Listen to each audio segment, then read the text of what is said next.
Bonsoir à toutes et à tous, bienvenue dans Guinée Info, les titres de l'édition. C'est officiel, la Banque centrale de Guinée inaugure une nouvelle agence à Kanka. L'édifice est implanté au quartier Koriboulin pour livrer des opérations tant attendues, un modèle commercialement offensif et plus efficace au service des clients.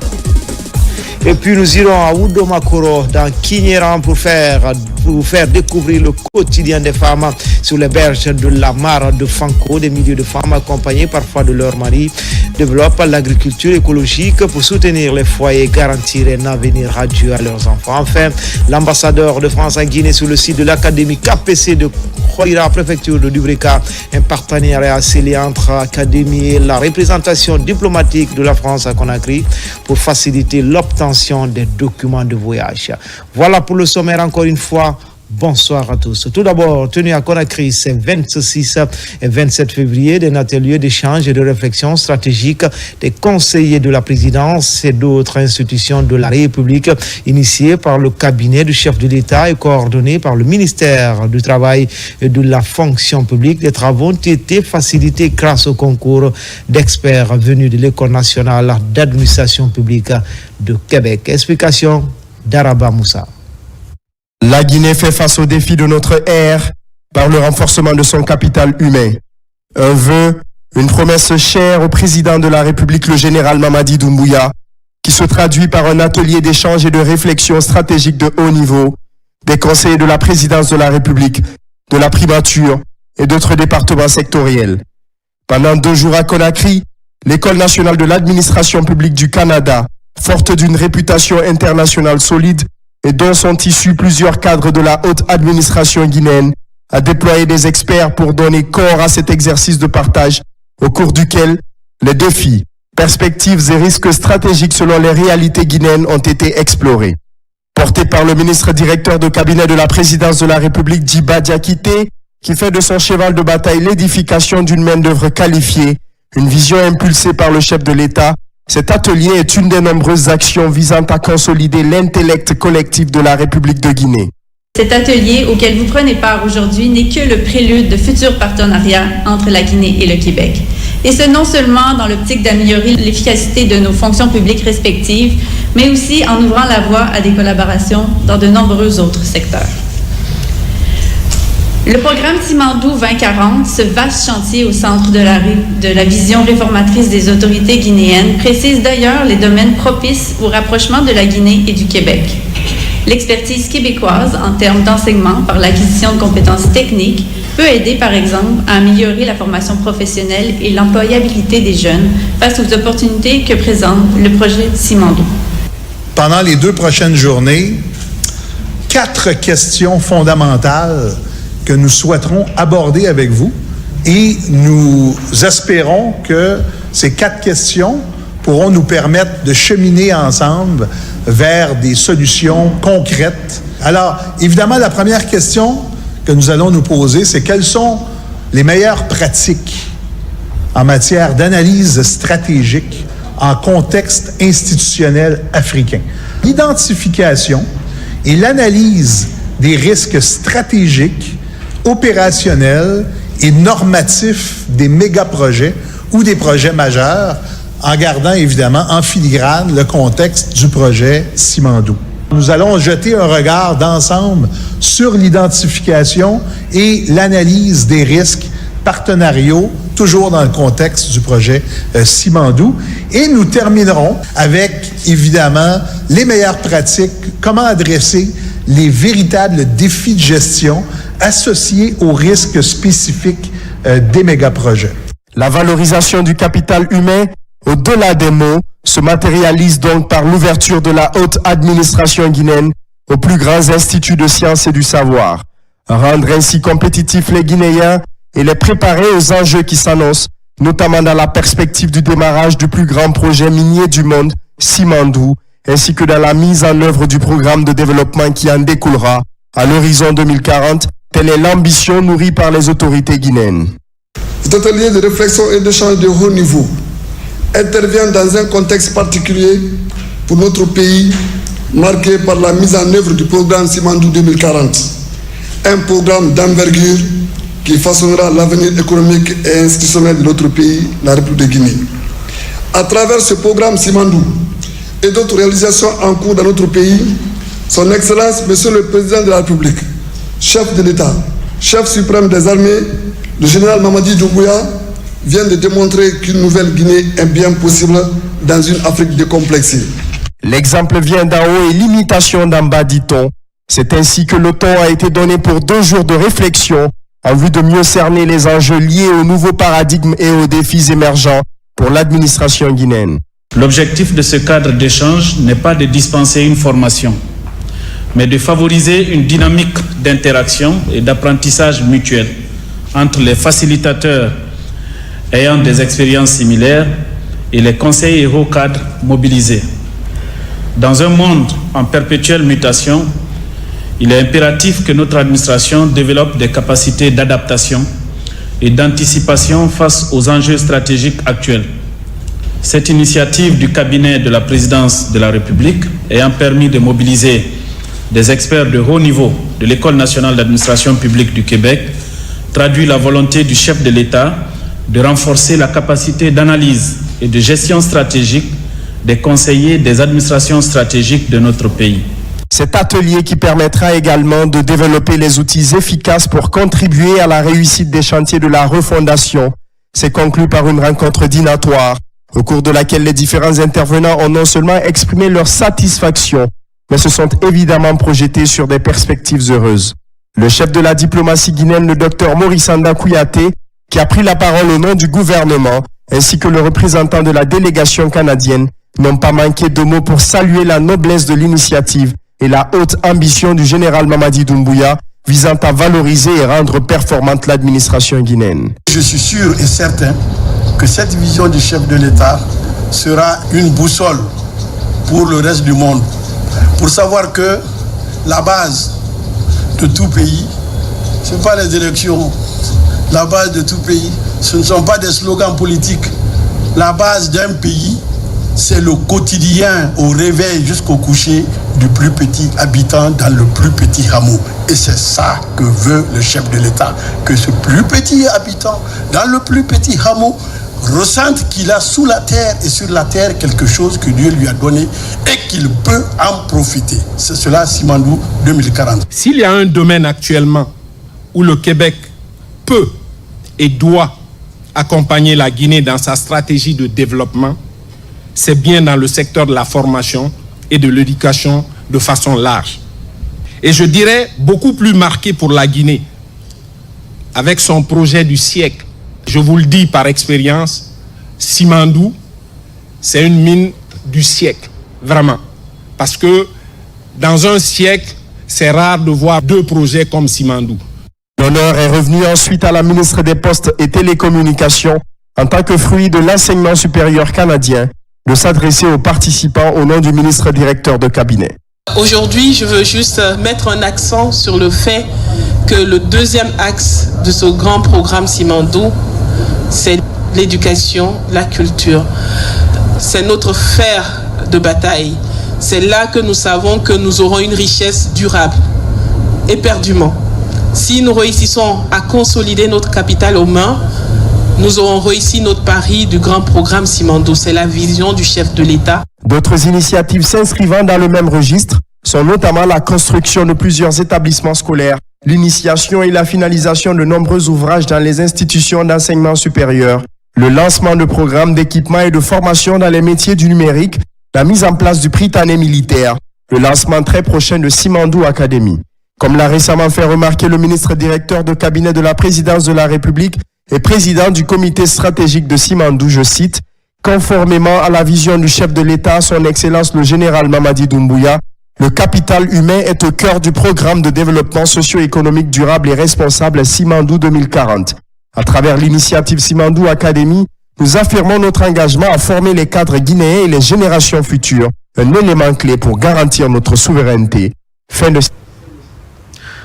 11e édition de l'Assemblée générale des plateformes des régulateurs de l'audiovisuel de l'espace UEMOA et de la Guinée. Au cours de ce conclave, la Guinée a été honorée à travers l'élection à la vice-présidence de cette organisation sous-régionale du président de la Haute Autorité de la Communication. Les images de nos confrères de la RTBF sont commentées par Amadou Touré. Lutte contre le piratage des contenus audiovisuels via Internet était le thème de ce colloque international tenu à Ouagadougou, capitale du Burkina Faso. La Guinée a été représentée par Boubacar Yassine Diallo, président de la Haute Autorité de la Communication HAC, à cette importante rencontre sous-régionale. Une occasion pour ce journaliste, reconnu par ses pairs, de se prononcer sur les conséquences de ce fléau pour la production audiovisuelle en Afrique. Pour assainir le secteur des médias, pour promouvoir la liberté de la presse qui s'adosse sur la liberté d'expression, nous avons le devoir de protéger le contenu des œuvres cinématographiques et télévisuelles. Cette rencontre, qui est également la 11e Assemblée générale des présidents de la plateforme de régulation de l'audiovisuel de l'espace UEMOA et la Guinée, a servi d'occasion pour l'élection du Guinéen Boubacar Yassine Diallo comme vice-président de la plateforme des régulateurs de l'audiovisuel de l'espace UEMOA. Il devient ainsi la deuxième personnalité de cette instance après le président de la Haute Autorité de l'audiovisuel et de la communication du Togo, qui a été désigné président de la plateforme pour un mandat de 2 ans. Le piratage des contenus audiovisuels expose les créateurs à la mendicité, ce qui est inacceptable. Les créateurs de contenu doivent vivre du revenu de leur labeur et c'est à nous, parmi d'autres, de les protéger. En marge de ces travaux qui coïncident avec la tenue de la 29e édition du FESPACO, le président de la HAC a été reçu avec tous les honneurs en compagnie de ses homologues de la sous-région par le Premier ministre du Burkina Faso, Jean-Emmanuel Ouedraogo. Comme annoncé dans les titres, c'est officiel, la Banque centrale de Guinée inaugure une nouvelle agence à Kankan. L'édifice est implanté au quartier Koriwoulin pour livrer des opérations tant attendues, un modèle commercialement offensif et plus efficace au service des clients. En agrandissant ses écuries, la BCRG mise sur la proximité pour répondre aux besoins et exigences. Diamokaba. Ce 1er mars 2025 marque le 65e anniversaire de la création de la monnaie guinéenne. À Nabaya, cet événement historique est célébré par l'inauguration de la toute nouvelle agence régionale de la Banque centrale de la République de Guinée, BCRG, un édifice moderne qui symbolise l'engagement du pays vers une gestion monétaire plus performante et adaptée aux défis économiques actuels. Ce complexe moderne, répondant aux inspirations de son Excellence Monsieur le Président de la République, le général Mamadi Doumbouya, comprend un bâtiment principal R+2 extensible à R+5, une cantine moderne pour la restauration du personnel, un bâtiment d'habitation pour le chef d'agence et un immeuble d'habitation de 8 appartements pour les cadres. L'agence de Kankan dispose d'équipements modernes de dernière génération composés de 2 machines de tri BPS M7 pour le traitement de billets de banque, une machine Notapac pour l'emballage de billets de banque et une machine BDS 200 pour la destruction des billets retirés de la circulation. Ces équipements ont déjà apporté une amélioration importante dans la capacité de traitement de l'agence. Elle renforcera notre capacité à fluidifier les transactions monétaires et assurer un suivi de proximité avec les institutions financières locales. Je suis convaincu que ce jalon architectural permettra de renforcer la proximité des services financiers avec la population et à coup sûr d'améliorer le taux de bancarisation dans cette région. Dotée d'équipements de pointe, cette nouvelle infrastructure renforce la capacité de la BCRG à mobiliser et orienter efficacement les ressources financières, un atout stratégique pour accompagner le développement économique et social du pays. Avec l'inauguration de cette nouvelle agence, vous accentuez votre volonté de décentraliser vos services et vous rapprocher davantage des populations. Cela permettra à de nombreux citoyens et entrepreneurs de bénéficier de services financiers adaptés, de conseils avisés et de soutien à leurs projets. Avec cette inauguration, la Guinée réaffirme sa volonté d'adapter son système financier aux standards internationaux. Une avancée qui, au-delà d'un simple bâtiment, représente une vision, celle d'une économie nationale plus résiliente et tournée vers l'avenir. Qualification de l'administration guinéenne, la région de l'Abbé vient de clôturer le projet d'appui au perfectionnement de l'administration publique financé par l'Agence française de développement. Le PAPAP a permis de former 600 cadres intermédiaires dans les 4 régions naturelles à l'Abbé. C'est le ministre du Travail et de la fonction publique qui a présidé la cérémonie de certification. Mamadi Terna Kamisoko. C'est un important projet qui se clôture. Le projet d'appui au perfectionnement de l'administration publique a permis la formation de 600 cadres intermédiaires dans les 4 régions naturelles du pays. L'Abbé, qui a constitué la dernière étape, vient de certifier 100 cadres de l'administration déconcentrée. Il nous a permis de développer de nouvelles compétences, de nous perfectionner et de se préparer à jouer un rôle actif dans le redressement de notre administration publique. Monsieur le ministre du Travail et de la fonction publique, je tiens à vous féliciter pour votre leadership et votre engagement constant en faveur de la réforme de l'administration publique, de l'amélioration des capacités des agents de l'État et du renforcement de la qualité du service public de notre administration. Le PAPAP est financé à hauteur d'1,3 million d'euros par l'Agence française de développement et mis en œuvre par Expertise France et l'Institut national de formation et de perfectionnement. C'est l'occasion de rendre un vivant hommage à toutes ces femmes et à tous ces hommes qui viennent de boucler 6 semaines de formation pratique. Donc 6 semaines d'apprentissage, d'acquisition de nouvelles méthodes, de nouveaux outils et de nouvelles techniques qui devront leur permettre de fluidifier leur travail au quotidien. Désormais, nous voulons cultiver l'excellence. L'élite qu'on identifie parmi vous, l'État, conformément à la vision du chef de l'État, veut désormais pousser les gens là au niveau le plus élevé dans les sphères de l'État. C'est pour cela les 5 meilleurs de chaque ordre bénéficieront encore d'autres bourses de formation. Et à l'Abbé Mamou, on va faire une discrimination positive. On va prendre les 10 premiers. Parmi les plaidoyers faits par les cadres certifiés figurent la bonification en grade et la valorisation des certificats par la nomination à des postes de responsabilité. Avant de boucler son séjour de l'Abbé, le ministre Bruno s'est rendu au domicile du grand imam de la ville de Karamo Alpha Molabé pour des salutations d'usage. La maladie des muscles au cœur d'une rencontre entre spécialistes à Conakry pendant 3 jours. Ces acteurs du système sanitaire local et experts venus de l'étranger sont passés en revue toutes les méthodes de lutte contre cette pathologie qui touche notamment les enfants. Maïmouna Bela Diallo et Jeanne Dounamou. C'est une maladie rare et méconnue, mais qui fait assez de dégâts, notamment chez les enfants de moins de 10 ans. La myopathie de Duchenne. C'est une pathologie musculaire détectée tôt, peut être suivie et traitée. D'où cette rencontre de Conakry pour renforcer les capacités opérationnelles des neurologues, pédiatres et autres agents de santé. Il existe en Guinée une proportion importante d'enfants et d'adultes avec des problèmes musculaires qui sont très mal pris en charge ou qui sont méconnus parfois.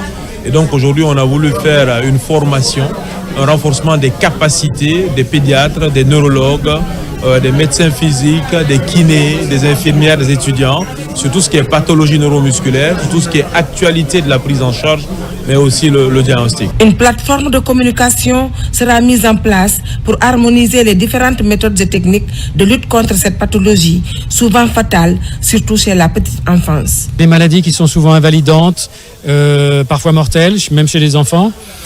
Où donc on aurait tendance plutôt à être défaitiste, à baisser les bras. Et bien là, avec les professionnels qui sont réunis aujourd'hui avec nous, de voir qu'il y a un nouveau souffle qui apparaît pour mieux repérer ces malades ici en Guinée, mettre en place des structures de référence pour pouvoir orienter les familles et les enfants et pour une meilleure prise en charge et peut-être demain avoir accès à des médications qui sont beaucoup plus efficaces et qui pourraient changer le cours de la maladie de ces enfants. Ces maladies neuromusculaires comme la myopathie de Duchenne, c'est une maladie neurologique, ça fait partie des maladies rares. Et franchement, avec cette formation de ce jour, on a eu beaucoup d'informations. Et je sais que dans les jours à venir, tous les enfants qui consulteront au service de pédiatrie avec ces problèmes-là, franchement, nous n'allons pas passer à côté de ces problèmes. Cette rencontre qui s'est tenue pendant 3 jours a permis aux spécialistes en santé musculaire de développer des stratégies de croisade contre la myopathie qui touche environ 15 millions de personnes dans le monde. Planification familiale avec l'introduction du dia hormonal dans le processus. Un atelier de dissémination des résultats de ce produit contraceptif est organisé. C'est une initiative du ministère de la Santé avec l'appui des partenaires comme l'UNFP et JPIGO dans l'octroi des produits. Ibrahima Oulen Fofana et Jean Dunamou. Depuis 1 an, le gouvernement guinéen, à travers le ministère de la Santé et de l'Hygiène publique, a introduit le DIU hormonal pour assurer l'épanouissement des femmes en âge de procréation. C'est un appui des partenaires JPIGO et l'UNFPA qui ont apporté de l'aide financière et des produits. C'est une méthode qui aide les femmes à se planifier, une méthode de longue durée d'action.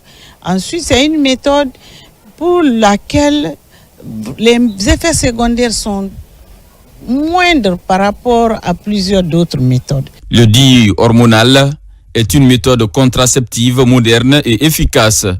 Ici, les avancées dans le cadre de son introduction sont dévoilées. Dans sa première phase, lancée en janvier 2024, le taux de prévalence contraceptif a grimpé de 11 à 16,16%. Le projet a touché toutes les régions, de Conakry à Zérékoré.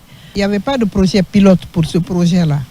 C'est un projet d'introduction et d'extension en même temps.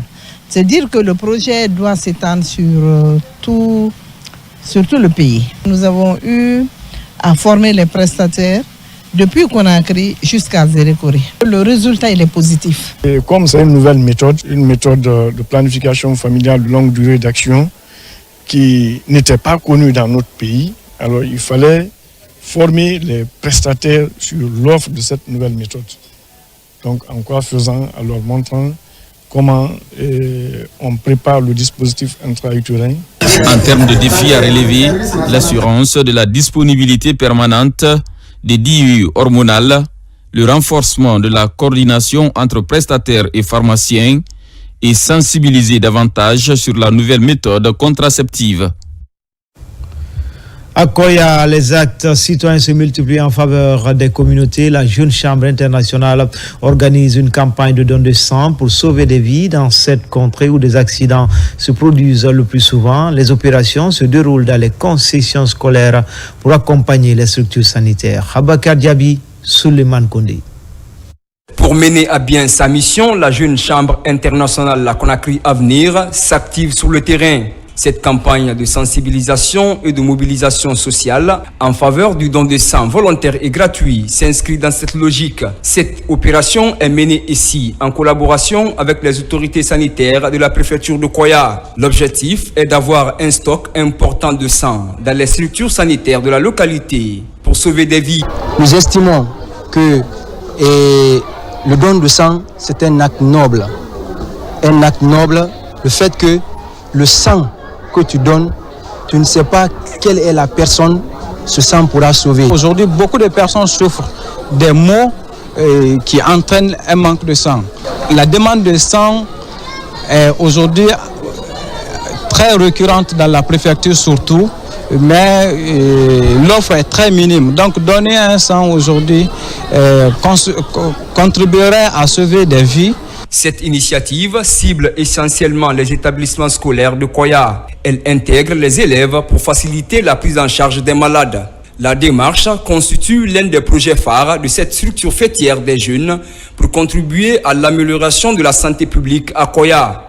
Je voulais remercier ceux qui ont accepté de donner de façon bénévole leur sang pour sauver des vies humaines. Parce qu'on ne sait pas qui en aura besoin. Donner le sang sauve la vie des humains, parce que c'est très important. en cas de maladie. Le manque de sang dans les structures sanitaires du pays reste une problématique non négligeable pour les autorités sanitaires et les citoyens. Depuis 2013, ces jeunes leaders de Koya ne cessent de mobiliser toutes les couches sociales en faveur du don de sang volontaire et gratuit pour faciliter la prise en charge des malades dans les différentes structures hospitalières de leurs zones respectives. Sur l'île de Kassa, des causeries sur l'importance des serviettes hygiéniques sont initiées dans les concessions scolaires. Après sensibilisation, des kits ont été distribués aux jeunes filles. C'est une manière de préserver leur santé et les maintenir à l'école. C'est une des activités du Lions Club Conakry, Yara. Moussa Bangoura. C'est une campagne de sensibilisation et de distribution de serviettes hygiéniques. Ici à Kassa, dans les établissements scolaires publics, des causeries éducatives sont organisées sur l'importance de l'utilisation des serviettes hygiéniques. La cible principale, les jeunes filles du primaire, collège et lycée. Pour chaque jeune fille, on a tenu compte, comme je l'ai dit, de plusieurs aspects, notamment un kit va servir pour une jeune fille toute l'année. Il faut aussi rappeler que cette activité vise à promouvoir la santé, l'éducation et l'émancipation des jeunes filles. Le Lions Club Conakry Yara pilote l'événement. Le but est d'amener ces jeunes filles à un changement de comportement afin de préserver leur santé en milieu scolaire. Pour avoir ça, c'est très difficile. Donc, vous avez fait tout ça là. Donc, ça va les très servir. Donc, je suis très heureux. Je leur dirai de bien conserver ça jusqu'à l'année prochaine. C'est d'en venir faire ces dons à leurs sœurs, à leurs nièces. Vraiment, on ne fait que s'en féliciter et les remercier. Et mutuellement, se confier l'un à l'autre. D'autres activités sont prévues les jours à venir par ce mouvement de jeunes qui œuvrent pour l'accompagnement des jeunes filles en situation difficile. À présent, je vous amène à Wouddoumakoro dans Kinyera, un village primitif de Sakho, pour vous faire découvrir le quotidien des femmes sur les berges de la mare de Fanko. Des milliers de femmes, accompagnées parfois par leur mari, développent l'agriculture écologique pour soutenir les foyers, garantir un avenir radieux à leurs enfants. Beaucoup de difficultés font baisser leur production ces dernières années, comme nous le montre ce reportage signé Komara Moussa. Voici le quotidien des femmes lorsque le soleil jette ses premiers rayons sur Wouddoumakoro, un village agro-pastoral de la sous-préfecture de Kinyera. Menu des petits seaux et des dabas, direction cette plaine de 101 hectares pour entretenir leur potager. Une activité de Russes qu'elles ont hérité de leurs ancêtres venus s'installer au bord de cette mare Fanko en disparition il y a plus de 800 ans. Nous ne sommes pas dans les mines. Nos maris sont fatigués et nos enfants sont à l'école. Que deviendrons-nous si on ne fait pas le maraîchage? Surtout si nos ancêtres ne nous avaient pas laissé cette terre cultivable.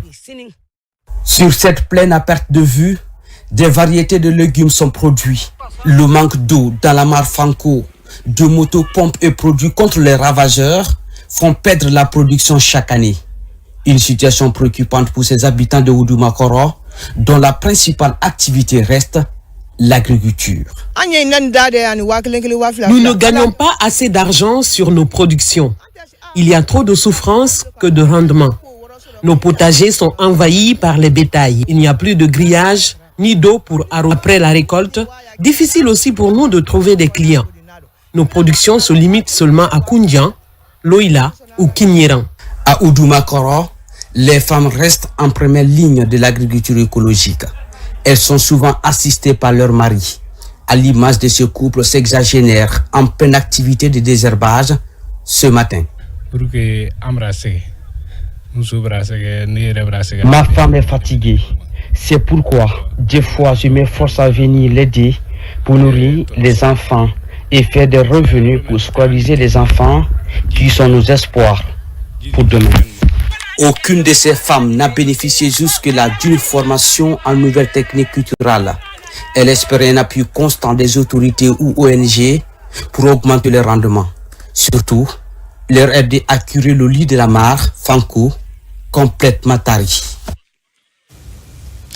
Dans le cadre de la promotion des nouvelles technologies de l'information et de la communication, des filles et femmes membres du Conseil national des femmes de Guinée sont à l'école à Kindia. La rencontre regroupe les points focaux communication de cette plateforme de la société civile. C'est une synergie ministère de la promotion féminine et le Fonds de consolidation de la paix. Alfaïsia Gaba, Fanalabaya Kamara. Selon une enquête menée par la Banque mondiale, les femmes ne représentent qu'un tiers de la main-d'œuvre dans les nouvelles technologies de l'information et de la communication, et le fossé est plus large en Afrique au sud du Sahara, avec seulement 37%. C'est pour inverser cette tendance que se tient cette rencontre de Kindia. À cette ère du numérique, l'accès aux services digitaux est essentiel pour l'autonomisation des femmes et la réduction des inégalités de genre. Nous, en tant que Nations Unies, croyons à la force de la mutualisation des efforts pour y arriver. Souvent, les femmes sont en liesse pour réclamer leurs droits. C'est du théâtre. Le droit ne se réclame pas. Il s'impose par le travail. C'est ce que vous êtes en train d'appliquer ici aujourd'hui. Outiller les femmes, c'est outiller la société guinéenne. La rencontre de Kindia regroupe les jeunes filles et femmes des différents bureaux du Conseil national des femmes de Guinée, venues des 33 préfectures et des différentes communes de Conakry. Ces femmes apprennent les différents outils informatiques. Elles sont là pour se former aux outils qui vont les aider à travailler, à représenter les femmes et inclure les femmes dans ce processus-là. Le Conseil national des femmes aussi qui va être l'organe qui va permettre aux femmes de s'exprimer, de travailler pour le bien-être des populations en général. Pendant une semaine, les différents outils liés au numérique ont été enseignés à ces points focaux. C'est dans le cadre du programme de participation des femmes et filles pour une transition apaisée et réussie du système des Nations Unies à travers le Fonds de consolidation de la paix. Les services de défense et de sécurité de Dalaba, nord de bataille contre les trafiquants et consommateurs de stupéfiants, avec à la clé la saisie d'une importante quantité de chanvre indien et produits pharmaceutiques périmés. Une opération d'incinération est organisée pour débarrasser Dalaba de ces produits prohibés. RTG Mamou, Mamadou Patebaldi. À Dalaba, les services de sécurité et de défense ont déclenché une offensive contre les détenteurs de chanvre indien et des vendeurs illicites des produits pharmaceutiques. Après plusieurs opérations de contrôle sur le terrain, ils ont mis main sur une quantité importante de produits impropres à la consommation. C'est grâce à la bonne collaboration des citoyens de Dalaba pour nous mettre sur la piste de ces produits que vous voyez devant vous ce matin-là, à savoir une quantité de produits pharmaceutiques et une quantité aussi de chanvre indien. Donc on a procédé à l'interpellation de ces personnes et on a dressé les procès-verbaux et les mettre à la disposition de la justice. Au cours des opérations, les présumés détenteurs de ces produits prohibés ont été mis à la disposition des autorités judiciaires. Et le tribunal, enfin, dans la décision, a ordonné que les produits soient incinérés. Donc, il y a aussi une dizaine de kilogrammes de chanvre indien. C'est tout ça qu'on a réuni pour venir à la décharge, ici à la nouvelle décharge de Dalaba, afin de procéder à l'incinération des 10 produits. Pour dénicher les bandits et leurs complices dans la cité et améliorer la santé des populations, les services de sécurité et de défense de Dalaba en appellent à une franche collaboration avec les citoyens pour que règne la paix et la quiétude sociale dans la ville de Dalaba. Déterminé à offrir fidèles un environnement sain, les membres du conseil communal des jeunes de Matoto ont procédé à un coup de balai dans leur commune. Première étape, les lieux de culte et artères des quartiers Anta et Kisoso. Une action saluée par les autorités locales. Sona Sagnon. La propriété est l'affaire de tous. Fortement mobilisés, les membres du conseil communal des jeunes de Matoto se sont engagés à faire une différence dans certaines artères et lieux de culte dans les quartiers d'Anta et Kisoso. À l'occasion du mois saint de Ramadan et du Carême, initions cette activité, allons nettoyer les églises et les mosquées et venir en appui aux mamans, dire aux jeunes, nous pouvons aussi laver les mosquées.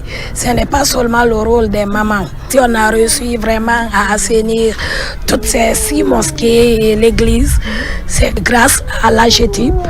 Des projets de telle envergure initiés par des jeunes, nous ne saurons que remercier l'initiative. Leur dire que nous sommes disponibles pour tout projet allant dans le sens de l'occupation des jeunes. Dotés de matériel de nettoyage, ces jeunes accompagnent les citoyens et les autorités locales dans leur action citoyenne. Je ne peux qu'encourager cette jeunesse à faire mieux, à s'impliquer davantage dans la vie sociale, à s'impliquer davantage pour le développement, à s'impliquer davantage, voire même dans la politique de la Guinée et à surtout encourager la population à resserrer les rangs. Une immense joie de les coacher, de continuer à les orienter pour qu'ensemble ils puissent se donner la main pour relever les grands défis qui s'opposent à la jeunesse de notre pays. En général, mais particulièrement les jeunes de la commune de Matoto. Cette opération de nettoyage est initiée par le conseil communal des jeunes de Matoto. Le but est d'offrir aux fidèles un environnement sain et propice. Cette action collective favorise la protection de l'environnement. Cérémonie de lecture du Saint-Coran dans la commune de Matoto. Également, elle est organisée par les membres de la COSABAG. Des prières et bénédictions ont été dites pour la cohésion sociale et la réussite de la transition en courant Guinée. Nabila Moussa Kamara, Mamadou Saliou Bangoura. Lire le Saint-Coran et faire des bénédictions pour le pays, tel est le motif de la mobilisation des membres du COSABAG, des responsables religieux, des autorités locales et des fidèles musulmans. Ici à Matoto, cette séance de lecture du Saint-Coran traduit la vision des membres de la structure à promouvoir les valeurs islamiques, mais aussi et surtout de soutenir les démarches des autorités du CNRD. Le Conseil a pour objectif général de renforcer la cohésion sociale et un climat de paix entre les jeunes et les femmes sans discrimination. Donc, depuis notre création, nous nous posons à tout moment les actes de réconciliation, mais aussi de paix. Convaincus de l'intérêt de la stabilité dans le pays, pendant cette période de transition politique, plusieurs fidèles musulmans ont pris part à ce rendez-vous. Objectif, accompagner les initiateurs dans le renforcement du vivre ensemble. La prière raffermit l'esprit de l'homme, la conscience, ça t'amène à la paix. Et qui parle de la paix, le soubassement du développement, c'est la paix. Donc, tout croyant accepte la différence. Nous devons faire l'unification de la Basse-Guinée, une Basse-Guinée forte, comme je le disais tantôt, et surtout indivisible. Dans la recherche des voies et moyens pour préserver la tranquillité en Guinée, le COSABAG compte multiplier les séances de lecture de Saint-Coran et autres activités d'envergure. Pour les membres, la multiplication des efforts va mieux privilégier le climat de paix et de solidarité entre les citoyens. La mosquée Faisal de Conakry a servi aussi de cadre à une cérémonie de lecture du Saint-Coran. Elle est portée par la section syndicale du secrétariat général des affaires religieuses en partenariat avec la direction générale des pensions militaires et des anciens combattants. Adjudant-chef Oumar Kamara, il est correspondant de la presse militaire. Sur l'esplanade de la grande mosquée Faisal de Conakry, une cérémonie religieuse est organisée.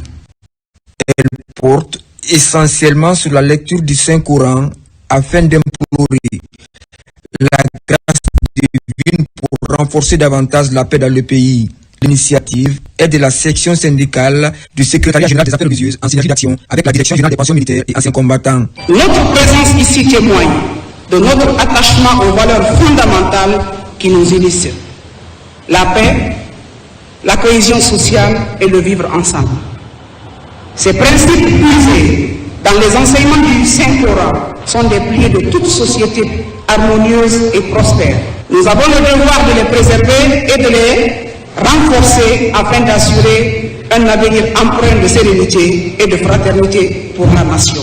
Les remerciements sont à l'endroit de la hiérarchie militaire et particulièrement aux organisateurs, à Madame la secrétaire syndicale des affaires religieuses qui a bien voulu sur ma modeste personne. Je prie Allah le Tout-Puissant qu'il bénisse notre cher président du général d'armée Mamadi Doumbouya et à son ministre de la Défense, l'ambassadeur Abakar Sidiki Kamara, et à toute la hiérarchie militaire, tous les hommes en uniforme qui se sont déplacés pour pouvoir assister à cette prière.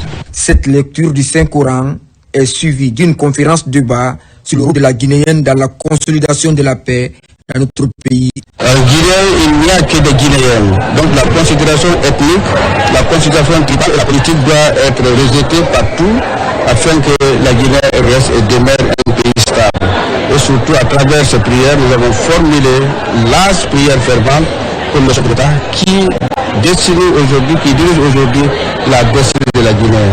La cérémonie a été aussi marquée par la remise de satisfecit au ministre secrétaire général aux affaires religieuses pour ses efforts consentis dans la promotion de l'islam et surtout la réussite dans l'organisation des derniers pèlerinages à la Mecque. Inauguration d'une mosquée dans le secteur de Bara, district de Kamalaya, préfecture de Forikaria, une maison de Dieu construite par le ministre de la Culture avec l'appui du chef de l'État général Mamadi Doumbouya. Les populations de Benna sont sorties massivement à l'occasion de l'inauguration de cette mosquée. Bosman Mamadou Djoumaba. District de Kamalaya, secteur de Bara. Nous sommes en terre maurianaise dans le Benna profond. Une forte mobilisation des populations heureuses d'accueillir la délégation ministérielle. Carnaval, chants et pas de danse du terroir dans un enthousiasme comme pour marquer leur adhésion aux idéaux du CNRD avec à sa tête le général Mamadi Doumbouya. C'est à la faveur de l'inauguration de cette mosquée construite par le ministre Moussa Moïse Silla, fils de la localité. Dans la délégation, plusieurs cadres et membres du gouvernement. L'une des préoccupations de cette population, c'était d'avoir un lieu de culte, un lieu de prière commode qui puisse leur permettre donc d'exprimer un peu leur foi en Allah. Et par la grâce donc d'Allah et le soutien accru du chef de l'État, le général Mamadi Doumbouya, nous avons pu répondre favorablement à cette sollicitation de la population de Bara. La mosquée, elle est finie. Les populations donc ont tenu à se mobiliser fortement.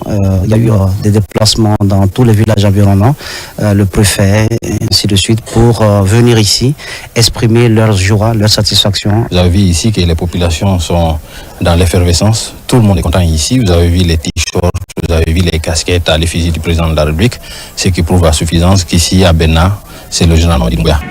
L'ouvrage d'une grande capacité pourra accueillir tous les fidèles musulmans de Bara et des localités environnantes. Il est équipé de panneaux solaires avec des mesures d'accompagnement pour assurer l'entretien de cette maison de Dieu. Pour entretenir cette mosquée-là. À l'occasion de cette inauguration, les fidèles musulmans ont réalisé plusieurs séances de lecture du Saint-Coran. Des prières et bénédictions pour implorer Allah afin qu'il répande sa miséricorde sur l'ensemble des Guinéens, avec à la tête le chef de l'État, général Mamadi Doumbouya. La synergie GMD25 rentre d'une tournée de sensibilisation dans certaines sous-préfectures centre urbain de Bouquet. Il a été question pour la coordination de cette synergie de dérouler la vision du chef de l'État pour le décollage économique du pays, mais aussi sa volonté à maintenir la quiétude sociale. Bakary Bamba Kondé.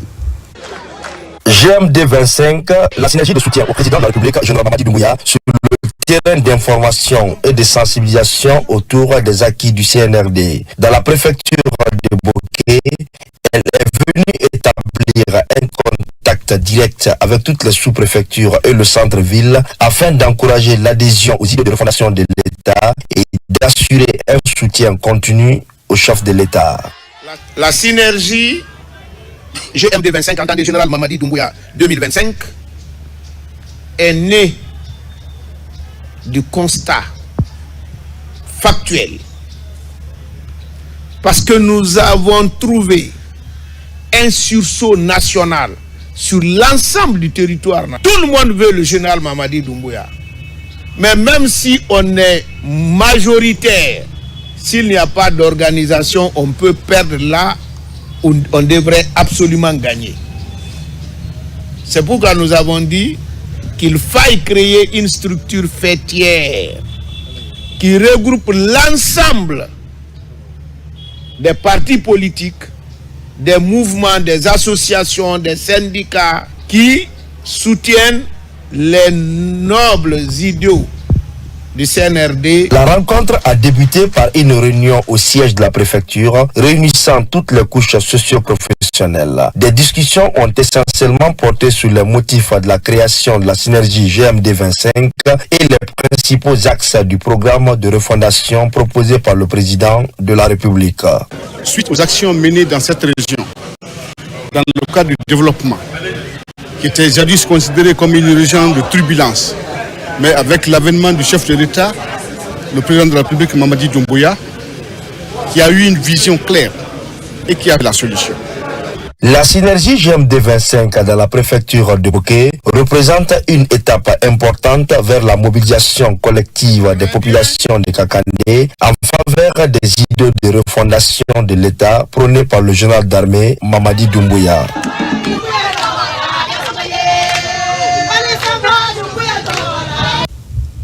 Action de soutien en faveur du CNRD sur le tour des membres de l'Union des jeunes pour le progrès de se mobiliser pour exprimer leur reconnaissance aux autorités de la transition venues des différents quartiers de Conakry. Ils se sont retrouvés à Dixine pour magnifier les acquis du CNRD. Mamadou Salouba. En guise de reconnaissance aux acquis de la transition, des mouvements de soutien ne cessent de voir le jour. Dans la commune de Ratoma, le mouvement du général Mamadi à la victoire vient d'être mis en place. Il est porté par les femmes issues de tous les domaines d'affaires. Ces femmes sont résolument engagées à accompagner les projets de développement enclenchés par le CNRD. En ce jour historique, nous nous rassemblons pour donner naissance à un mouvement porteur d'espoir et de renouveau. Un mouvement qui incarne la force, le courage et la détermination des femmes de notre nation guinéenne. Le nom que nous portons, Mouvement le général Mamadi à la victoire, est bien plus qu'un titre. Il est le reflet de notre engagement indéfectible envers l'avenir de notre nation. Ce baptême de feu mobilise non seulement les femmes, mais également plusieurs acteurs de la vie sociopolitique guinéenne. Ici au carrefour Amdalaï, tous prônent la paix et la cohésion sociale en Guinée pour assurer un avenir meilleur à la nouvelle génération. Ce message est donc de dire à tous les travailleurs du peuple de Guinée, à chaque citoyen et citoyen, que tout ce que nous faisons comme acte, tout ce que nous posons comme acte, c'est dans l'intérêt de l'évolution, du développement de notre pays. Voilà ce que rêve le président. Ce que nous avons demandé de faire toujours de la sensibilisation autour de l'unité nationale, autour de la cohésion sociale, autour du vivre ensemble. Et par le gouvernement de la transition. Vous l'avez compris, à Conakry, les femmes adhèrent aux idéaux du CNRD et de son président Ratouma. Le mouvement dénommé Général Mamadi à la victoire vient de lancer cette activité, un événement qui a mobilisé autorités communales et actrices de développement. Une occasion également de mettre l'accent sur les enjeux liés à la nouvelle constitution. C'est un reportage signé Abakar Diaby et Morlaï Souma. L'association des femmes solidaires de Guinée Simandou 2040 a organisé une journée de sensibilisation et de promotion des acquis du CNRD, une activité qui s'est déroulée autour d'un carnaval qui est parti de Tombolia pour le centre-ville de Kalouma. Marie-Angélique Bangoura. L'ambiance est bon enfant sur le trajet Tombolia-Kaloum.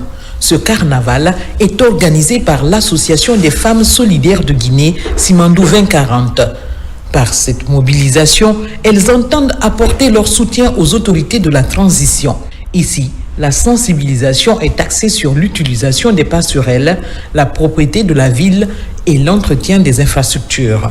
On a initié cette journée de sensibilisation pour reconnaître en première position les acquis de notre président Mamadi Doumbouya.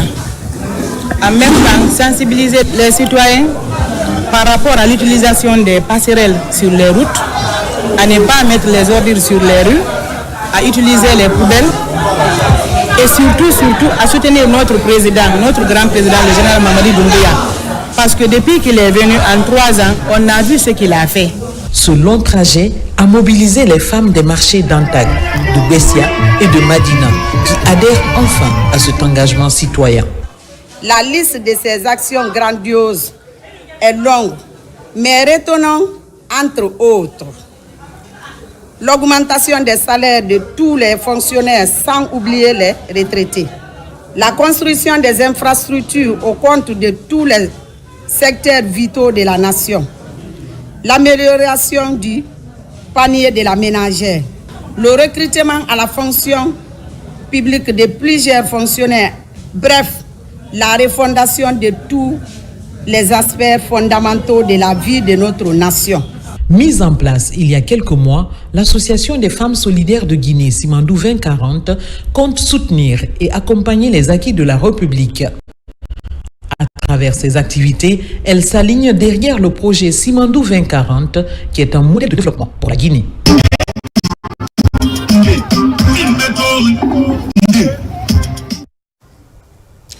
Et puis l'ambassadeur de France à Conakry sur le site de l'Académie KPC de Rorira. Un partenariat vient d'être scellé pour l'obtention des papiers de voyage pour les académiciens à l'international. C'était un reportage signé Abakar Junior Kamara.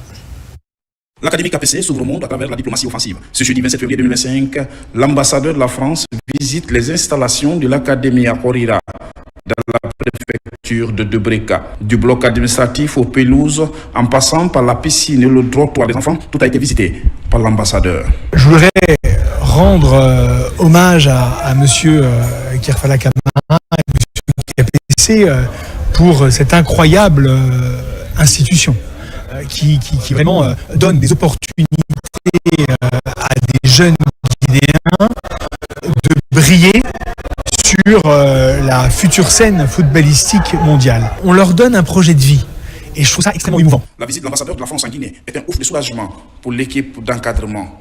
Chaque année, l'Académie KPC affronte plusieurs clubs à l'international afin de mesurer sa performance, comme ce tournoi organisé entre plusieurs académies de la sous-région, fruit de la coopération professionnelle entre l'Académie et les autres clubs à travers le monde.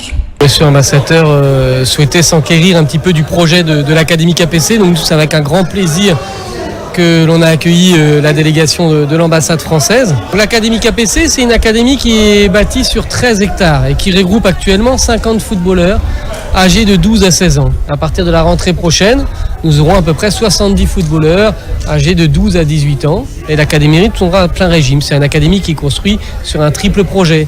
Il y a un versant footballistique, bien sûr, parce que c'est une académie de foot. Il y a un versant éducatif, où on essaye d'inculquer des valeurs qui permettront aux enfants d'être des bons hommes. Le partenariat entre l'Académie et les autres nations de football se renforce depuis plusieurs années. D'autres académies de la sous-région sont reçues en Guinée afin de partager leur expérience dans la formation des futurs footballeurs professionnels de Guinée. La culture. Ces sociétaires chevronnés de la musique traditionnelle guinéenne ne passent pas par mille chemins pour le choix des méritants. Aujourd'hui, il y a une stratégie qui a été mise en place pour recruter des artistes de talent, des artistes de qualité pour les ballets africains de Guinée. Les ballets africains, c'est un ensemble emblématique de notre pays, c'est un patrimoine. Les participants sont conscients que seul le mérite paye. Moussa Moïse Anouali.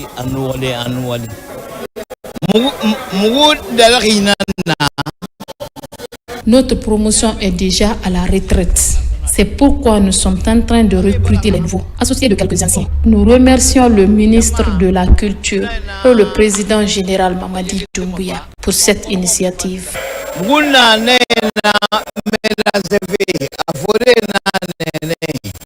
Les critères de recrutement sont basés sur l'esprit de partage, d'équipe et être de nationalité guinéenne. Danseurs, acrobates, chanteurs et instrumentalistes rivalisent donc pour être parmi les 50 meilleurs qui seront retenus. C'était tout pour les infos. Tout le plaisir a été pour moi de vous servir l'information.